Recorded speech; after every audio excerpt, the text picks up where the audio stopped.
നമസ്കാരം. Air India വിമാന ദുരന്തത്തിൽ ജീവനോടെ ശേഷിച്ച ഏക വ്യക്തി 39-കാരൻ വിശ്വാസ് കുമാർ രമേശ് കടുത്ത മാനസികാഘാതത്തിലെന്ന റിപ്പോർട്ട്. എമർജൻസി എക്സിറ്റിന് സമീപമുള്ള സീറ്റിലായിരുന്നു വിശ്വാസ് കുമാർ ഇരുന്നിരുന്നത്.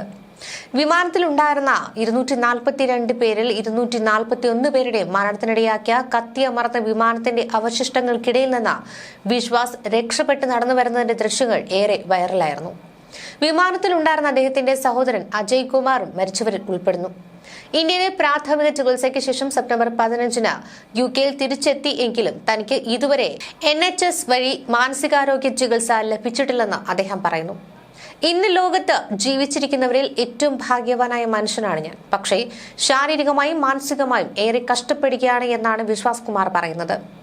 രക്ഷപ്പെട്ട ഏക വ്യക്തി ഞാനാണ്. എനിക്കിപ്പോഴും ഇത് വിശ്വസിക്കാനാകുന്നില്ല. ഇതൊരു അത്ഭുതമാണ്. എനിക്ക് എന്റെ സഹോദരനെ നഷ്ടപ്പെട്ടു.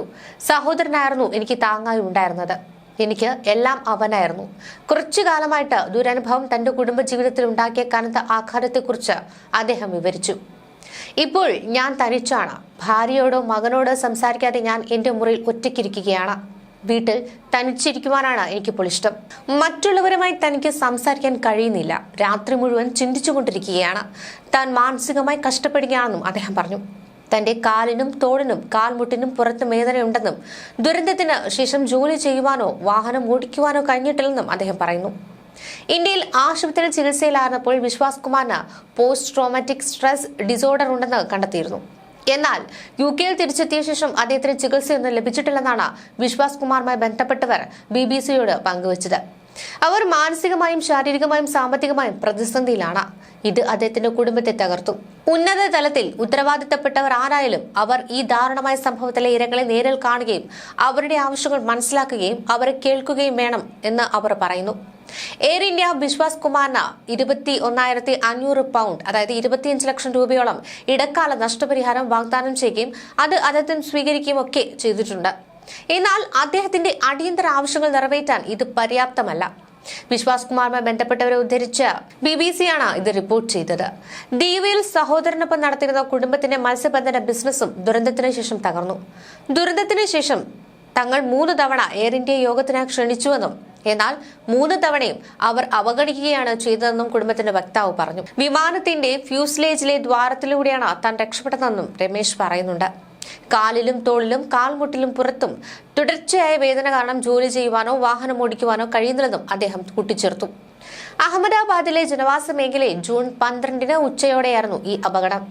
അഹമ്മദാബാദിൽ നിന്ന് ലണ്ടനിലേക്ക് പുറപ്പെട്ട എയർ ഇന്ത്യയുടെ AI-171 വിമാനമാണ് ടേക്ക് ഓഫിന് തൊട്ടു പിന്നാലെ തകർന്നു വീണത്. വിമാനത്തിൽ ഗുജറാത്ത് മുൻ മുഖ്യമന്ത്രി വിജയ് രൂപാണി ഉൾപ്പെടെ 230 യാത്രക്കാരും 12 ജീവനക്കാരുമാണ് ഉണ്ടായിരുന്നത്.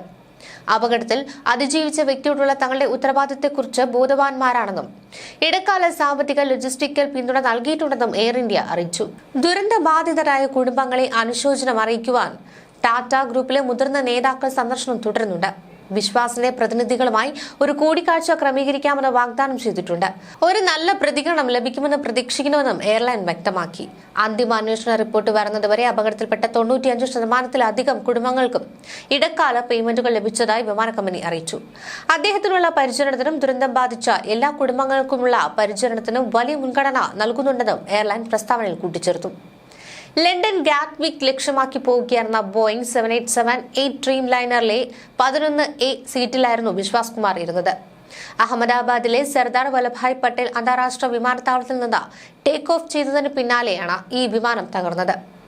ഈ ആഘാതത്തിൽ അടുത്തുള്ള BJ മെഡിക്കൽ കോളേജ് ഹോസ്റ്റലിലെ ഭാഗങ്ങൾ തകരുകയും നിലത്തുണ്ടായിരുന്ന 19 പേർക്കും ജീവൻ നഷ്ടമാവുകയും ചെയ്തു.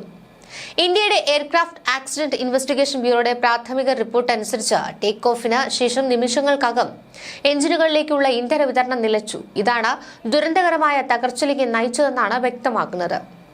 ജൂൺ 12-നാണ് ഈ ലണ്ടനിലേക്ക് പോയ ബോയിംഗ് 787-8 ഡ്രീം ലൈനർ അഹമ്മദാബാദ് വിമാനത്താവളത്തിൽ നിന്ന് പറന്നുയർന്നതിന് തൊട്ടു പിന്നാലെ മെഡിക്കൽ കോളേജിലേക്ക് ഇടിച്ചു കയറുകയും രമേശ് ഒഴികെ വിമാനത്തിലുണ്ടായിരുന്ന എല്ലാവരും മരിക്കുകയും ചെയ്തത്. കൊല്ലപ്പെട്ടവരിൽ 169 ഇന്ത്യക്കാരും 52 ബ്രിട്ടീഷ് പൗരന്മാരും ഉൾപ്പെടുന്നുണ്ട്. ബ്രിട്ടീഷ് മരണങ്ങളുടെ എണ്ണത്തിൽ ഏറ്റവും മാരകമായ വിമാന അപകടങ്ങളിൽ ഒന്നാണിത്. AI-171 വിമാനത്തിൽ ഉണ്ടായിരുന്നവരെ കൂടാതെ 19 പേർ കൂടി മരിക്കുകയും 67 പേർക്ക് നിലത്ത് ഗുരുതരമായി പരിക്കേൽക്കുകയും ചെയ്തു. ആ അപകടം ഇപ്പോഴും ചർച്ച ചെയ്യാൻ കഴിയാത്തത്ര വേദനാജനകമെന്നാണ് രമേശ് പറയുന്നത്. സംഭവത്തിന് ശേഷമുള്ള തന്റെ ആദ്യ ഓർമ്മയെക്കുറിച്ച് സംസാരിക്കാൻ അദ്ദേഹത്തിന് ധൈര്യമില്ലെന്നും കൂട്ടിച്ചേർത്തു. അടുത്ത കുടുംബവുമായി അദ്ദേഹം ഇതുവരെ ഇതിനെക്കുറിച്ച് സംസാരിച്ചിട്ടില്ലെന്നാണ് അദ്ദേഹത്തിന്റെ ഉപദേഷ്ടാക്കൾ പറയുന്നത്. വിമാനം തകർന്നതിന് മുൻപ് ലൈറ്റുകൾ മിന്നിമറിഞ്ഞതും വൈദ്യുതി നഷ്ടപ്പെട്ടതുമൊക്കെ അയാൾക്ക് ഓർമ്മയുണ്ട്. പക്ഷേ ഇതിനിടയിൽ അയാൾ ഒരു വഴി കണ്ടെത്തി. ഞാൻ സ്വയം ബക്കിൾ അഴിച്ചു മാറ്റി. എന്റെ കാലുകൾ കൊണ്ട് ആ ദ്വാരത്തിലൂടെ തള്ളിക്കയറി പുറത്തേക്ക് ഇഴഞ്ഞു.